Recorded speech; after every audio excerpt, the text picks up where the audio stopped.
Hi, welcome to It Doesn't Have to Be Terrible, a podcast with me, Caroline Snyder, where we explore the financial stories and topics and questions that help us better understand how we as individuals impact and are impacted by the financial world around us.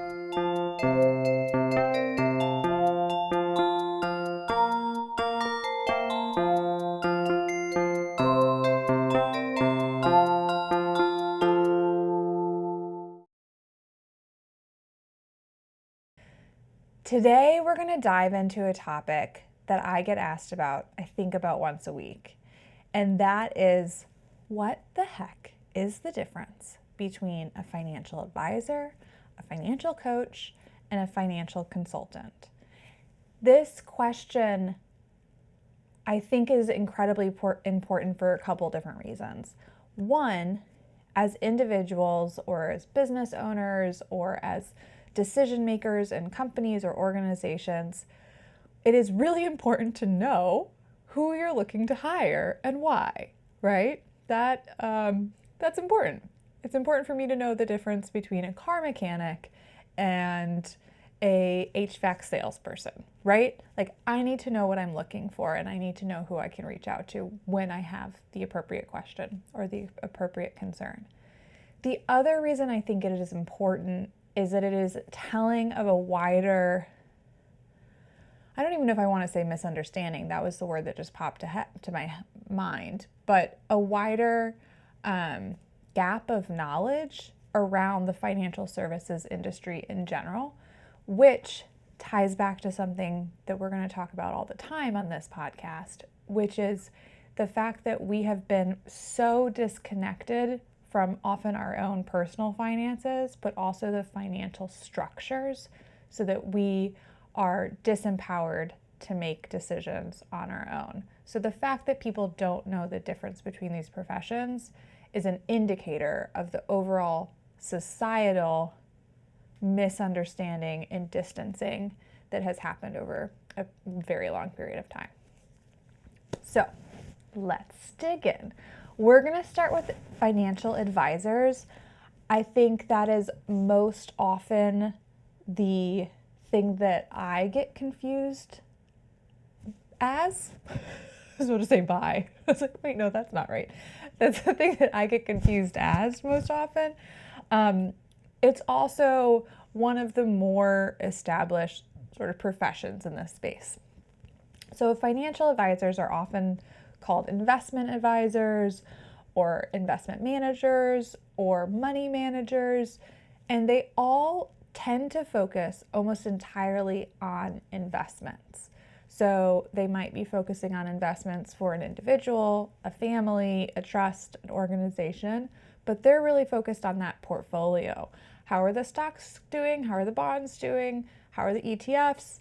What about the alternative investments? And how are all those things together working to help reach that individual, that family, that company, the client's goals? But it's a pretty narrow window, right? You wouldn't often go to a financial advisor, an investment advisor, to ask about how best to get out of personal debt. You wouldn't often go to a financial advisor to ask, how do I change my daily financial habits to be able to reach these wider financial goals? Or how do I change from having a lot of stress and anxiety and a negative emotional response to dealing with my taxes to make it easier and less emotionally tumultuous? I have a story about doing taxes in my 20s that I'll share one day. Not today. That would be getting really off topic. Those financial advisors are experts in this narrow band of the financial world. You often meet with a financial advisor once a year, twice a year, maybe quarterly. It sort of depends on the arrangement. You're not meeting with them super regularly most of the time. And just like caveat, there's going to be exceptions to basically everything I ever say on this podcast. So someone's going to be listening to this and be like, well, I meet with my financial advisor once a month. It's like, well, you are the very small minority. The very small majority. The very small minority. We're talking about the norms here. I actually started my financial career as a financial advisor. I worked in a pretty traditional, small, well, I don't know if the firm was actually traditional, but a pretty traditional structure. So, like a small family firm. I was advising mostly companies, nonprofit organizations, small local businesses on benefits and strategy around benefits, and specifically 401ks. So while I wasn't doing a whole lot of managing individual folks' investments, I was helping manage investments for a whole organization through those 401k plans. I learned a ton during that time. I think I use knowledge that I gained from that financial advising background on a daily basis, even though I do basically none of the same work. There are little overlaps, but the overlaps are almost always in information and not in the functionality of what I do now as a financial coach. So that's a good way of thinking about it if we're comparing the professions. There are going to be overlaps for sure across all three: financial advisors, financial coaches, and financial consultants. And a lot of the overlap is on the necessary information and the knowledge you have to have as a professional in one of those fields. And there's less overlap in the actual functionality of the job. So the last thing I want to talk about with financial advisors before we move into the world that I spend most of my day in, most of my days. I don't know if that's even, I don't know. Before we move on to financial coaches, and that's how advisors get paid. So there's a couple different ways that advisors can get paid. Sometimes they get paid commission, especially if they're doing something kind of like related to insurance. But most often they're getting paid as a fee, a percentage fee of the entirety of the holdings you have with them. So it might be 1%, 0.5%. Just as a fun aside, when it says 0.5% and we're talking about financial services, folks always say 50 basis points. So anything point and below or less than 1% ends up being in basis points. So 5 basis points is 0.05%. So that is a fee that's put on the amount of money that you have invested with that person. It can add up, and if you are a high net worth individual, but I even mean beyond that. If you're investing $100,000 and above, and you are interested in more complex looking portfolios, so not just having like everything in the S&P 500 or 75% in one ETF, you're trying to do something more complicated, then an investment advisor can be incredibly useful, and the fee can be worth the squeeze, quite frankly, because you're getting that expertise to help you figure out the best way to really structure your portfolio. The way I invest as an individual is really, really simple. I pick a few ETFs or mutual funds, and that's what I stick with.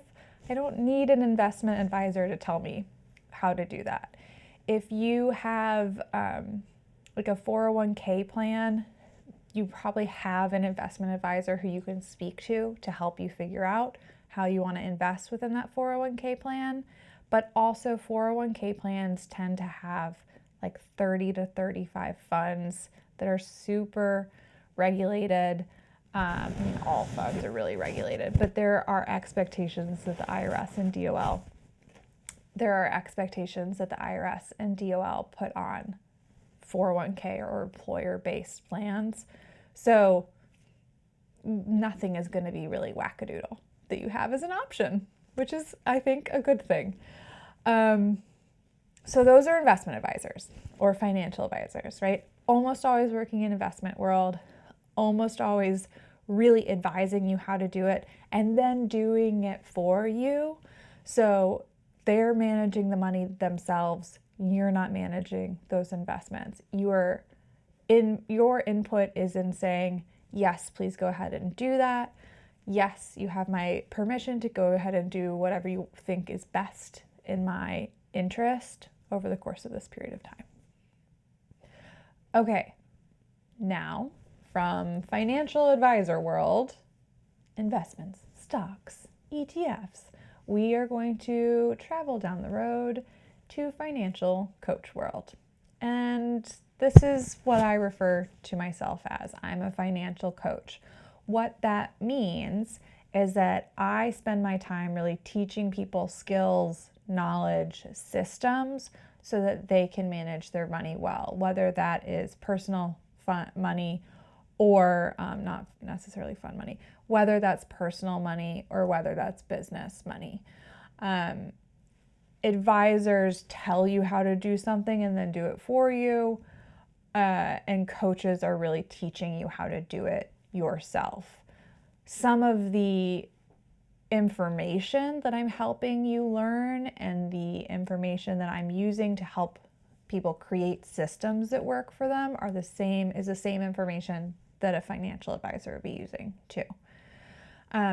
Coaches, like advisors, work with a ton of different types of people.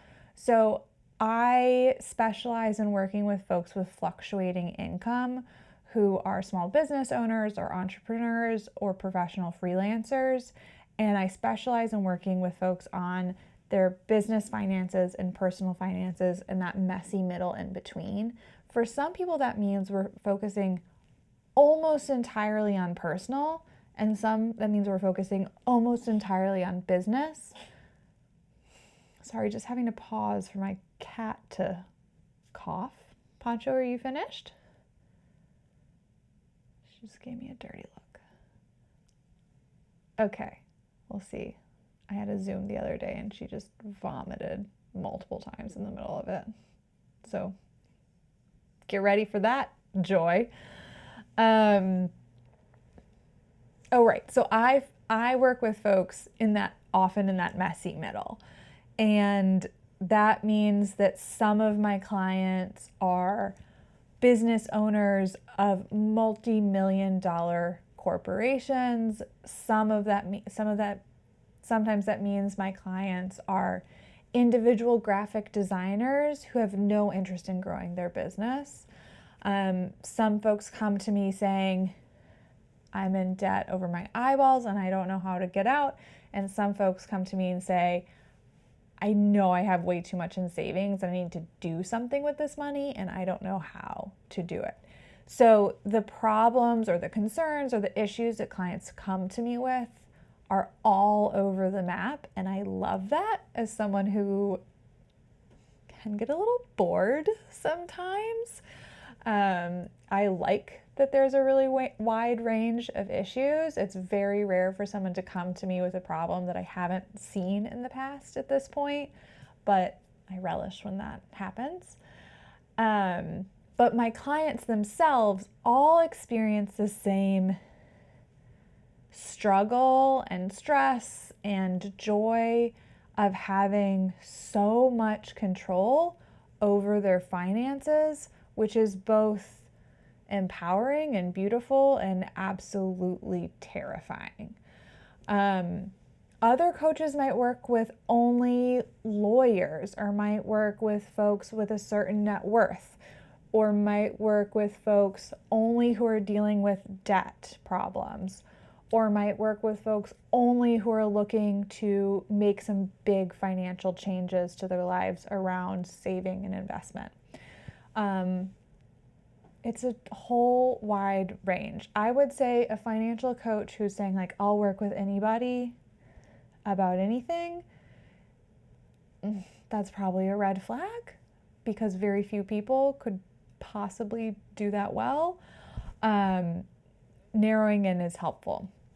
Same thing with financial advisors too, though. So if you're an investment advisor, having a niche is really helpful. While the information and the knowledge you're using might be similar across the board, the way you apply it is different depending on the client.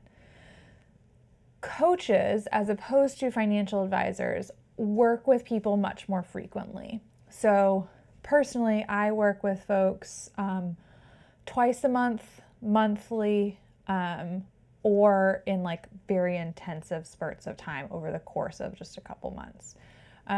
If you have hired me, I'm in your life in a pretty regular way for a period of time. And that is really typical of a lot of financial coaches.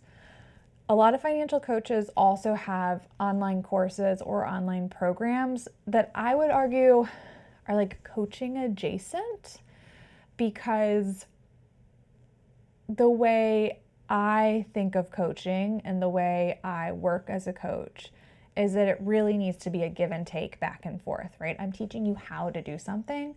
So me being with you and understanding, and by with you, I mean via Zoom, by the way, but being with you and understanding where your hangups are and where you're struggling is really important.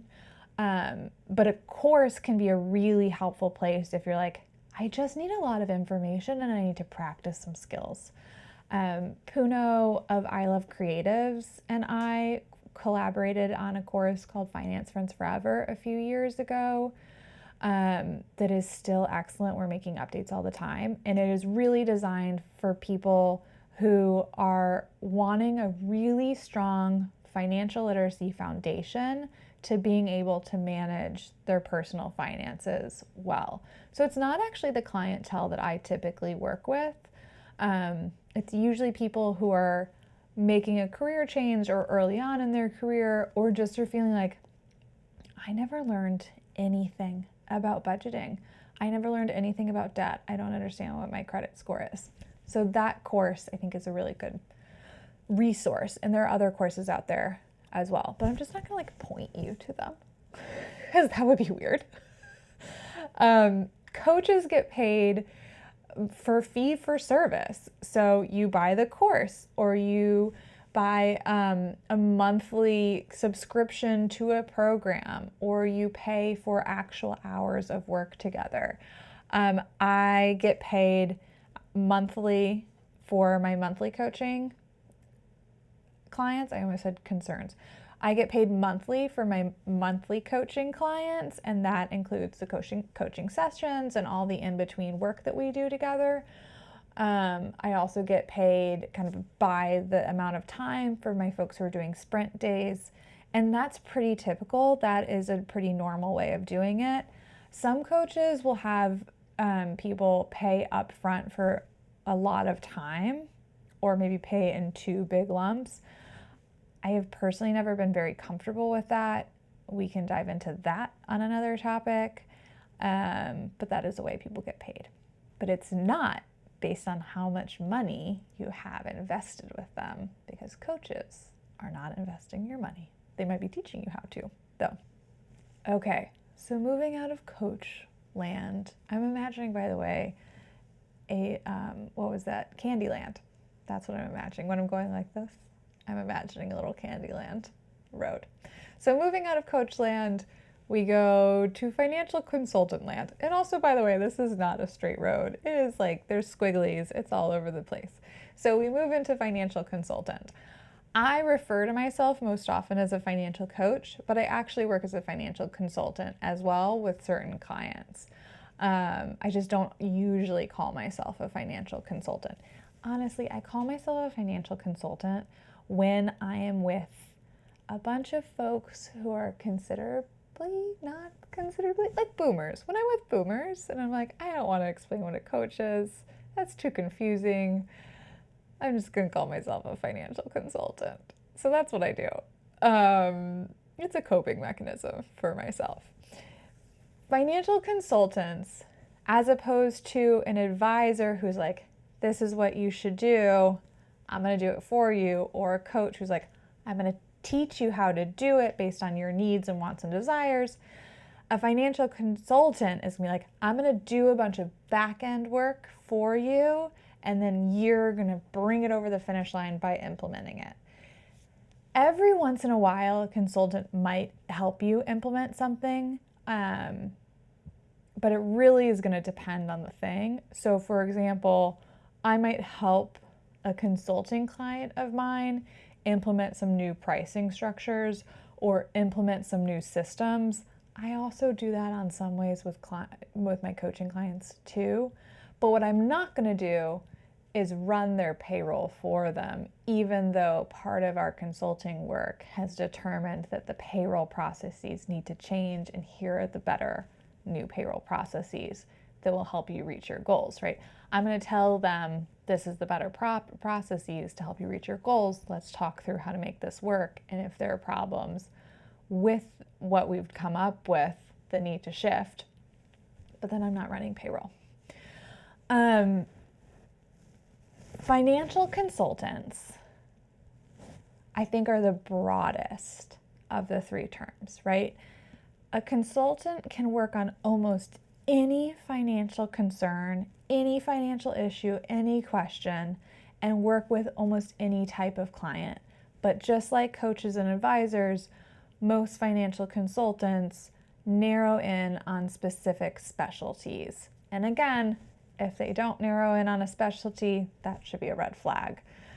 So as a consultant myself, I work with basically the exact same clients I work with as coaching clients, but for folks who are not interested in learning how to do it themselves, they have questions and concerns that requires work to figure out the answers that is pretty specialized expertise financial work that they don't want to do, like creating projections, creating new pricing structures, diving into all of their financial structures for their business and untangling them and creating new structures.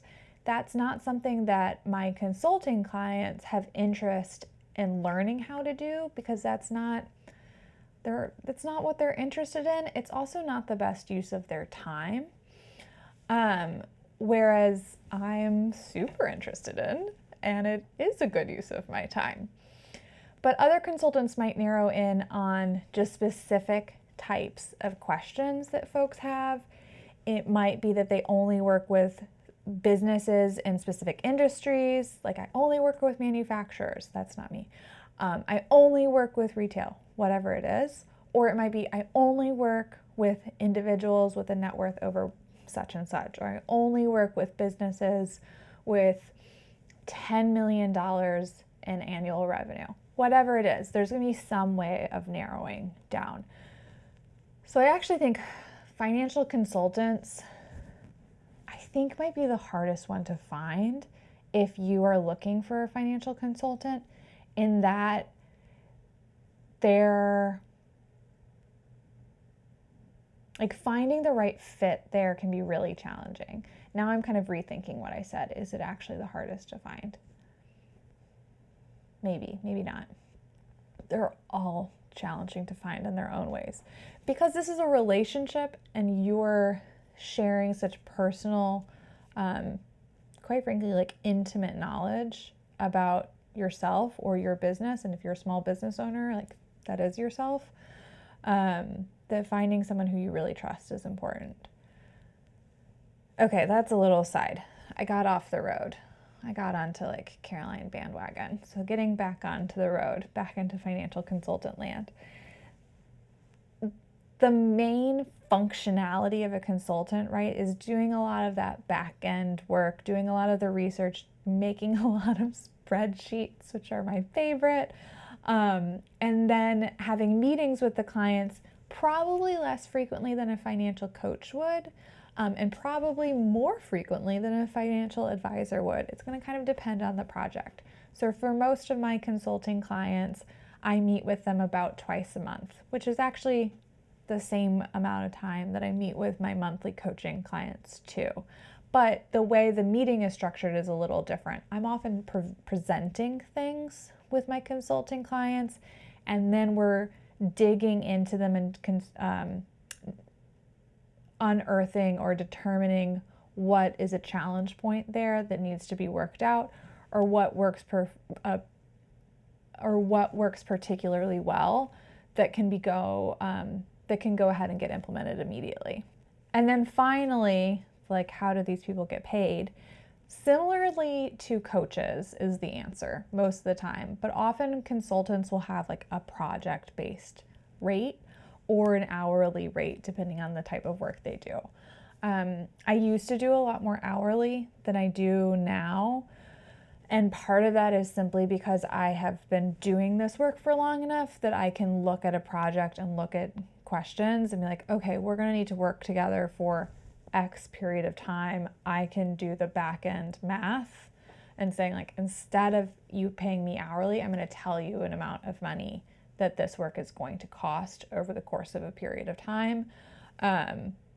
Because quite frankly, that's easier to budget than being like, well, they're working hourly and I don't know if it's going to be 5 hours or 10 hours or 15 hours.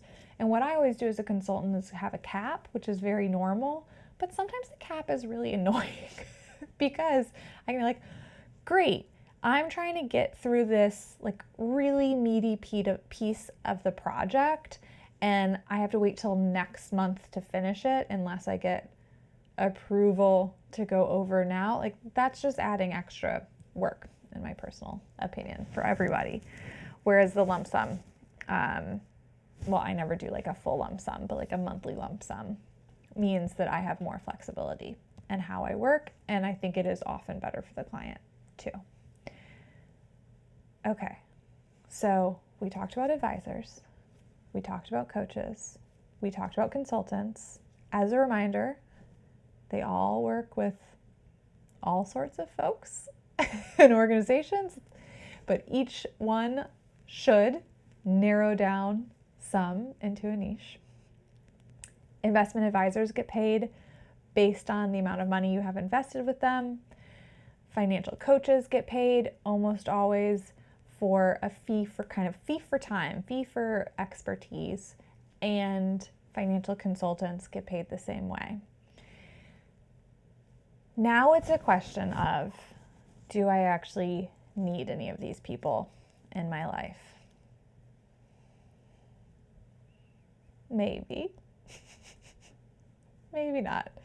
I think the vast majority of folks certainly don't need all of these people in their lives, and likely don't even need one of them in their lives, or don't need one of them in their lives like ongoing. So I said this earlier up top, I think a little bit, but investment advisors tend to be the most helpful for folks who are either decision makers in a company and are making investment choices that are impacting more than just their own personal finances, or individuals who are wanting to invest a more significant amount of money and in a way that is more complex than what sort of like a robo-advisor, which we'll talk about another time, a robo-advisor or they as an individual can do on their own. Financial coaches, because you're teaching someone how to do something and the knowledge necessary, that financial literacy piece, I think that probably most people could benefit from a financial coach if that financial coach is specializing in an area that matches your needs. We'll talk about this another time too. I feel like this whole episode is just me being like, we can't talk about that. Gotta stay on the Candyland Road. Hopefully my producer / husband is writing all of these things down so we don't forget. Okay, so what on earth was I talking about now? I forgot. Oh, I think most people can benefit from a coach because this is what it was. Back on the train, back on the road. This is the stop at the Caroline bandwagon, by the way. For the vast majority of folks in the United States and actually globally, we do not get much financial literacy in school and very little in our home lives as well. So if the coach is teaching you the financial literacy that you've missed, by no fault of your own, to be able to learn how to manage your money well, that is wonderful. That being said, there are a ton of free resources out there, and if you find a good reputable resource or like low cost resource that meets your needs, that's wonderful. If you have financial questions that are not particularly complicated, if your income is not particularly complicated, like you have a 9-to-5 W-2 kind of job, if you don't have a lot of debt, if you're not trying to make some like big money moves, if you're not trying to start a business, if you're not a small business owner, right? Any of those things, then I would go to the internet before going directly to a coach, or going to coaches to ask for resources so you know that it's been narrowed down and not from just random wackadoodles on the internet. If your financial reality and what you're trying to learn is more complicated, and like it is just clear that what you're finding online or in books is not specialized enough, it's not individualized enough, that's where coaches can be really, really helpful. Consultants often are incredibly helpful for businesses or organizations and not for individuals. Again, I'm sure there's exceptions to that rule, but if you have a small business or a large business and are wanting to make financial changes either in structures or processes or management or in growth plans, then bringing in outside help in the form of a consultant can be really, really helpful to make that change. For the clients that I work with, I'm most often sort of like the stopgap before hiring a full-time CFO. So I'm helping an organization up-level their business finances and helping them up-level their growth projections and their growth trajectory. And at some point, I'm basically going to remove myself. I'm going to like work myself out of a job, because at some point, most of my consulting clients are going to end up hiring someone who's doing the work that I'm doing full-time, plus some additional work that I am not doing, like running payroll. So it depends. It depends on what hat you're wearing, but I wouldn't jump to needing the outside help, is what I would argue. Getting off Caroline bandwagon? I don't even know what I'm doing now. Hopefully I'm in some place with a lot of like Swedish fish. Ooh, no. I want to be on the Candyland part of the board, which doesn't exist, with Scandinavian swimmers. The superior Swedish fish from Trader Joe's. I wish this podcast was sponsored by Trader Joe's. Let's work on that. Okay? Team. Anyway, if through listening to this, you're like, I actually think I do need a coach, and I actually do have fluctuating income, or I actually think I do need a consultant, and I have a small business or a medium-sized business, then please feel free to reach out. You can find me at Verity Daily on Instagram. You can find me on my website, verityadvising.com, or you can email me at caroline@verityadvising.com. And if you're like, I don't want any of those things, more power to you. Go to your local Trader Joe's and get you some Scandinavian swimmers and DM me with a picture of your Scandinavian swimmers, and I will be very excited and jealous for you. Okay. Thank you for listening to, I almost just said the wrong name of the podcast. I almost just messed that up entirely. Thank you for listening to It Doesn't Have to Be Terrible. Please rate, review, and subscribe. That helps a lot. And I'll see you next week.